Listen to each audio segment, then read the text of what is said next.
ਜਿਵੇਂ ਕਿ ਆਪ ਸਭ ਜਾਣੂ ਹੀ ਹੋ ਕਿ 2 ਮਈ ਨੂੰ ਕੈਨੇਡੀਅਨ ਪਾਰਲੀਮੈਂਟ ਦੀਆਂ ਚੋਣਾਂ ਹੋਣ ਜਾ ਰਹੀਆਂ ਹਨ।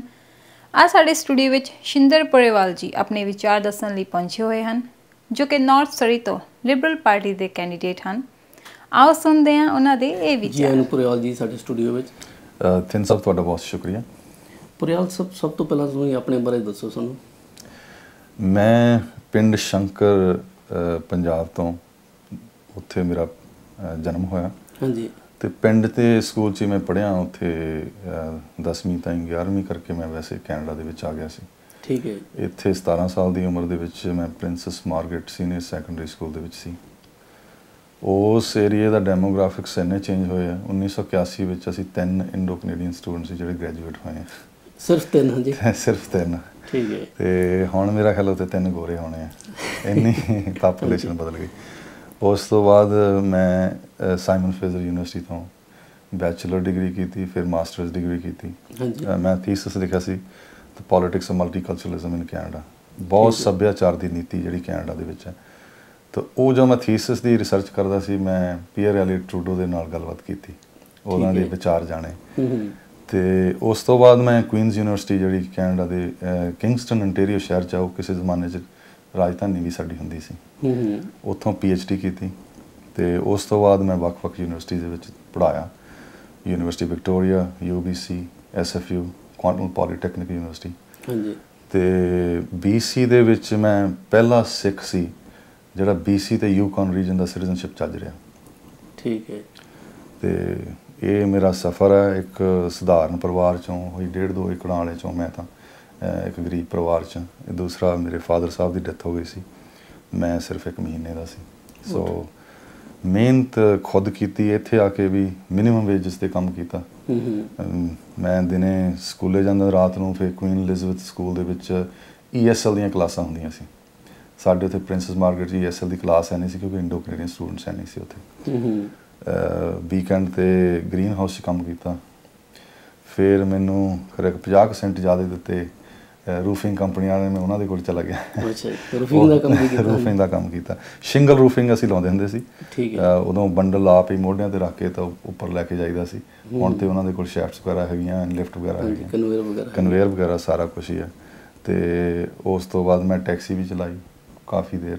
ਜਦੋਂ ਮੈਂ ਯੂਨੀਵਰਸਿਟੀ ਪੜ੍ਹਦਾ ਸੀ, ਖਾਸ ਤੌਰ 'ਤੇ ਰਾਤ ਵੀਕਐਂਡ 'ਤੇ ਜਾਂ ਰਾਤ ਨੂੰ ਟੈਕਸੀ ਚਲਾਉਂਦਾ ਹੁੰਦਾ ਸੀ।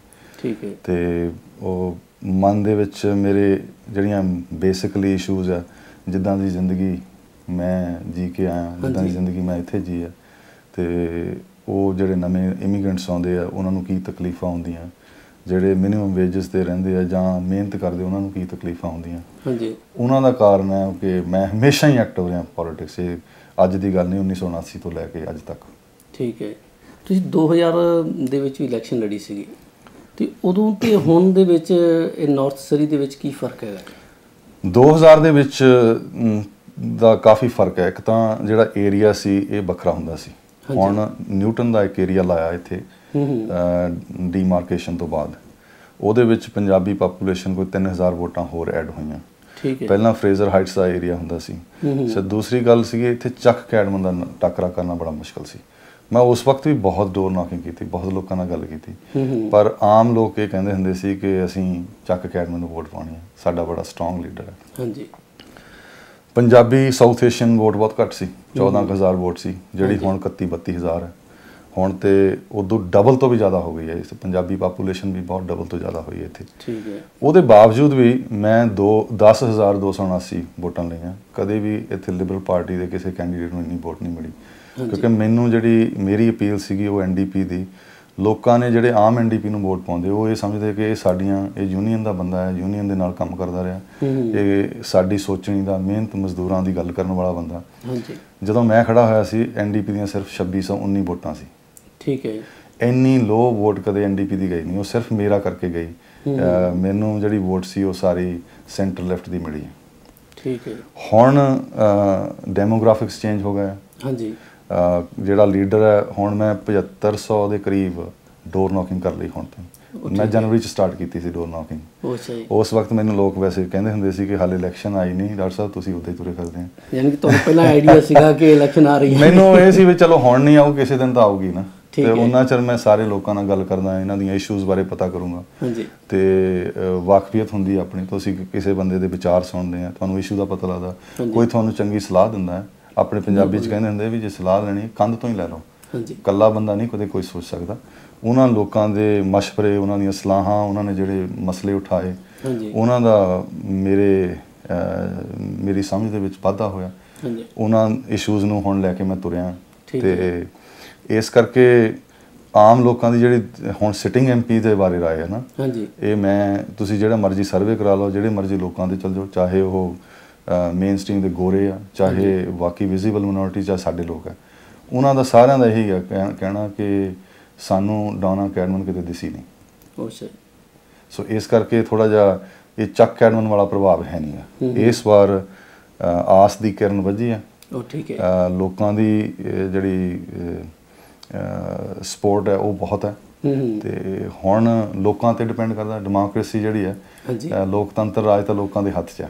ਜਿਹੜੇ ਲੋਕ ਇਹ ਕਹਿੰਦੇ ਆ ਕਿ ਅਸੀਂ ਤੁਹਾਨੂੰ ਜ਼ਰੂਰ ਵੋਟ ਪਾਵਾਂਗੇ, ਉਹ ਵੋਟਰ ID ਦੇ ਵਿੱਚ ਨੰਬਰਸ ਹੈ, ਤੇ ਇਹ ਉਹਨਾਂ ਦੀ ਜ਼ਿੰਮੇਵਾਰੀ ਹੈ ਹੁਣ ਕਿ ਉਹ ਪੋਲਿੰਗ ਬੂਥ ਤਾਈਂ ਜਾਣ ਤੇ ਉੱਥੇ ਵੋਟ ਪਾਉਣ। ਠੀਕ ਹੈ ਜੀ। ਤੁਸੀਂ ਡੋਰ ਟੂ ਡੋਰ ਜਾ ਰਹੇ ਹੋ ਤੇ ਲੋਕਾਂ ਦੇ ਕੀ ਇਸ਼ੂ ਹੈਗੇ ਆ ਜੀ? ਨੰਬਰ ਆਫ ਇਸ਼ੂਜ਼, ਕਈ ਇਸ਼ੂਜ਼ ਹੈ। ਇੱਕ ਜਿਹੜੀ ਇਸ਼ੂ ਹੁਣ ਖਾਸ ਤੌਰ ਤੇ ਭਖੀ ਹੈ, ਉਹ ਜਿਹੜੀ ਸਾਡੇ ਇਮੀਗ੍ਰੇਸ਼ਨ ਦੇ ਲਾਜ਼ ਦੇ ਵਿੱਚ ਤਬਦੀਲੀ ਕੀਤੀ ਹੈ। ਇੱਕ ਤਾਂ ਹੁੰਦਾ ਨਾ ਕੋਟਾ ਸਿਸਟਮ ਲਾਉਣਾ ਸਾਰਿਆਂ ਤੇ, ਇੱਕ ਹੈਗਾ ਕਿ ਇੱਕ ਖਾਸ ਕਿਸੇ ਕਮਿਊਨਿਟੀ ਦਾ ਵਧਾ ਦੇਣਾ, ਸਾਡੀ ਕਮਿਊਨਿਟੀ ਦਾ ਘਟਾ ਦੇਣਾ। ਇਹਦਾ ਮਤਲਬ ਸਪੈਸੀਫਿਕਲੀ ਸਾਡੀ ਕਮਿਊਨਿਟੀ ਨੂੰ ਟਾਰਗੇਟ ਕੀਤਾ ਹੈ, ਜਾਣ ਬੁੱਝ ਕੇ ਸਾਡੇ ਖਿਲਾਫ ਇਹ ਕੀਤਾ ਕਿ ਦੂਜਿਆਂ ਨੂੰ ਭੜਕਾਓ, ਇਹਨਾਂ ਨੂੰ ਬੰਦ ਕਰੋ। ਇਹ ਇਕੱਲੇ ਮਾਂ-ਬਾਪ ਦੀ ਗੱਲ ਨਹੀਂ ਹੈ। ਤੁਸੀਂ ਜਿਹੜੇ ਮਾਂ-ਬਾਪ ਦੇ ਨਾਲ ਮੈਂ ਆਇਆ, ਮੇਰੇ ਚਲੋ ਬਾਪ ਦੀ ਤਾਂ ਡੈਥ ਹੋ ਗਈ ਸੀ, ਪਰ ਮੈਂ ਮਾਂ ਦੇ ਨਾਲ ਆਪਣੀ ਦੇ ਨਾਲ ਆਇਆ। ਅਸੀਂ 2 ਭਰਾ ਸੀ, 1 ਭੈਣ ਸੀ, 3 ਜਾਣੇ ਅਸੀਂ ਨਾਲ ਮਾਂ ਨਾਲ। ਤੁਸੀਂ ਇਮੈਜਿਨ ਕਰੋ ਹੁਣ ਕਿ ਜਿਹੜਾ ਮਾਂ-ਬਾਪ ਤਾਂ ਐਪਲੀਕੇਸ਼ਨ ਭਰਦਾ, ਜੇ ਉਹਨਾਂ ਨੂੰ 15 ਸਾਲ ਲੱਗਣੇ ਆ, ਉਹਨਾਂ 15 ਸਾਲਾਂ ਦੇ ਵਿੱਚ ਹੋ ਸਕਦਾ ਉਹਨਾਂ ਦੇ ਨਾਲ ਡਿਪੈਂਡੈਂਟ ਬੱਚੇ ਵੀ ਹੋਣ। ਜੇ ਤੁਸੀਂ ਮੈਂ 17 ਸਾਲ ਦਾ ਸੀ, ਮੈਂ ਤੁਹਾਨੂੰ ਮਿਸਾਲ ਦਿੰਦਾ, ਜੇ 15 ਸਾਲ ਤੁਸੀਂ ਲਾਉਣਾ ਹੋਵੇ, 15 ਸਾਲ ਤੁਸੀਂ ਵਿਆਹ ਨਹੀਂ ਕਰਾ ਸਕਦੇ ਉੱਥੇ, ਫਿਰ ਜੇ ਕਰਾ ਲਿਆ ਫਿਰ ਡਿਪੈਂਡੈਂਟ ਨਹੀਂ ਰਹਿ ਸਕਦੇ। ਅੱਛਾ, 15 ਸਾਲ ਤੁਹਾਨੂੰ ਪੜ੍ਹਨਾ ਪੈਣਾ ਉੱਥੇ। ਜਿੱਦਣ ਪੜ੍ਹਨ ਨੂੰ ਹਟ ਗਿਆ ਉਦੋਂ ਤੁਸੀਂ ਡਿਪੈਂਡੈਂਟ ਨਹੀਂ ਰਹਿਣਾ। ਤੁਸੀਂ ਇਹ ਇਮੈਜਿਨ ਕਰੋ, ਇੱਕ 18 ਸਾਲ ਦਾ 17 ਸਾਲ ਦਾ ਬੱਚਾ 15 ਸਾਲ ਦੀ ਕਿਹੜੀ ਪੜ੍ਹਾਈ ਕਰੂਗਾ? ਬਿਲਕੁਲ। ਕਿੰਨੀਆਂ ਕੋ PhDs ਕਰੂਗਾ? ਇਸ ਕਰਕੇ ਇਹ ਨੌਜਵਾਨ ਪੀੜ੍ਹੀ ਤੇ ਵੀ ਔਰ ਦੂਸਰਾ ਸਾਡੇ ਬਜ਼ੁਰਗਾਂ ਤੇ ਵੀ, ਜੇ ਕੋਈ ਵੀ ਇੱਥੇ ਇਨਸਾਨ ਆਉਂਦਾ, ਅਸੀਂ ਲੋਕਾਂ ਨੂੰ ਦੁਨੀਆ ਭਰ ਚੋਂ ਲੈ ਕੇ ਆਉਂਦੇ ਸਕਰੀਨਿੰਗ ਪ੍ਰੋਸੈਸ ਦੇ ਵਿੱਚ, ਉਹਨਾਂ ਨੂੰ ਇੱਥੇ ਇਕੱਠੇ ਕਰਨ ਦੀ ਕੋਸ਼ਿਸ਼ ਕਰਦੇ ਸੀ। ਕੈਨੇਡਾ ਦੇ ਇਤਿਹਾਸ ਦਾ ਇਹ ਅਨਿੱਖੜ ਮੰਗ ਰਿਹਾ ਕਿ ਅਸੀਂ ਦੁਨੀਆ 'ਚ ਜਾ ਕੇ ਲੋਕਾਂ ਨੂੰ ਜੋ ਇੱਥੇ ਆਉਣ ਲਈ ਕਹਿੰਦੇ ਨਾ, ਸੈਟਲ ਹੋਣ ਲਈ, ਉਹਨਾਂ ਨੂੰ ਕਹਿੰਦੇ ਕਿ ਤੁਸੀਂ ਆਪਣੇ ਪਰਿਵਾਰ ਲੈ ਕੇ ਆਓ, ਉਹਨਾਂ ਪਰਿਵਾਰਾਂ ਦੇ ਨਾਲ ਨਵਾਂ ਜੀਵਨ ਇੱਥੇ ਪੈਦਾ ਕਰੋ ਔਰ ਕੈਨੇਡੀਅਨ ਬਣੋ, ਸਿਟੀਜ਼ਨ ਬਣੋ। ਠੀਕ ਹੈ ਪੁਰੇਵਾਲ ਸਾਹਿਬ, ਸਾਡੇ ਦਰਸ਼ਕਾਂ ਨੂੰ ਅੰਤ ਤੇ ਕੀ ਕਹਿਣਾ ਚਾਹੋਗੇ? ਅੰਤ ਵਿੱਚ ਮੇਰੀ ਬੇਨਤੀ ਹੈ, ਮੇਰੀ ਰਿਕੁਐਸਟ ਹੈ ਸਾਰਿਆਂ ਨੂੰ ਕਿ ਸਾਨੂੰ ਇੱਥੇ ਬੜੀ ਮੁਸ਼ਕਲ ਨਾਲ ਵੋਟ ਦਾ ਹੱਕ ਮਿਲਿਆ, ਉਹ ਜ਼ਰੂਰ ਵਰਤੋ। ਕਿ ਇਹ ਦੇਖੋ ਕਿ ਕੈਂਡੀਡੇਟ ਕਿਹੜਾ ਤੁਹਾਡੀਆਂ ਇਸ਼ੂਜ਼ ਲਈ ਖੜਦਾ ਰਿਹਾ, ਕਿਹੜਾ ਉੱਥੇ ਜਾ ਕੇ ਬੋਲਣ ਵਾਲਾ, ਕਿਹਦੇ 'ਚ ਹੌਸਲਾ ਹੈ, ਉਹ ਸਾਡੀ ਪਾਰਲੀਮੈਂਟ ਦੇ ਵਿੱਚ ਆਵਾਜ਼ ਬੁਲੰਦ ਕਰੇ। ਔਰ ਸਾਡੇ ਲੋਕਾਂ ਨੂੰ ਚਾਹੀਦਾ ਕਿ ਖਾਸ ਤੌਰ 'ਤੇ ਅੱਜ ਐਡਵਾਂਸ ਪੋਲਿੰਗ ਹੋ ਰਹੀ ਹੈ, ਇਸ ਤੋਂ ਬਾਅਦ ਮੰਡੇ ਨੂੰ 25 ਤਰੀਕ ਨੂੰ ਵੀ ਐਡਵਾਂਸ ਪੋਲਿੰਗ ਹੋਣੀ ਹੈ, ਅਤੇ ਇਲੈਕਸ਼ਨ ਡੇ ਜਿਹੜਾ ਆ ਉਹ 2 ਮਈ ਨੂੰ ਆ। ਇਹ ਬਹੁਤ ਮਹੱਤਵਪੂਰਨ ਹੈ ਕਿਉਂਕਿ ਅੱਜ ਵੀ ਛੁੱਟੀ ਹੈ ਔਰ ਮੰਡੇ ਨੂੰ ਵੀ ਛੁੱਟੀ ਹੈ। ਛੁੱਟੀ ਵਾਲੇ ਦਿਨ ਅਸੀਂ ਜੇ ਵੋਟ ਭੁਗਤਾ ਲਈਏ ਇਹ ਬਿਹਤਰ ਹੋਊਗਾ, ਪਰ ਜਿਹੜਾ ਕੋਈ ਰਹਿ ਗਿਆ ਉਹ 2 ਮਈ ਨੂੰ ਤੁਹਾਡੇ ਲਾਗੇ ਸਾਰੇ ਪੋਲਿੰਗ ਸਟੇਸ਼ਨ ਹੋਣੇ। ਇਸ ਕਰਕੇ ਵੋਟ ਦਾ ਹੱਕ ਜਿਹੜਾ ਮਿਲਿਆ ਉਹ ਜ਼ਰੂਰ ਵਰਤੋ ਔਰ ਮੇਰੀ ਅਪੀਲ ਹੈ ਕਿ ਮੈਨੂੰ ਵੀ ਇੱਕ ਚਾਂਸ ਦਿਓ। ਥੈਂਕ ਯੂ ਪੁਰੇਵਾਲ ਜੀ, ਥੈਂਕ ਯੂ। ਸਾਡੇ ਸਟੂਡੀਓ ਵਿੱਚ ਧੰਨਵਾਦ ਤੁਹਾਡਾ।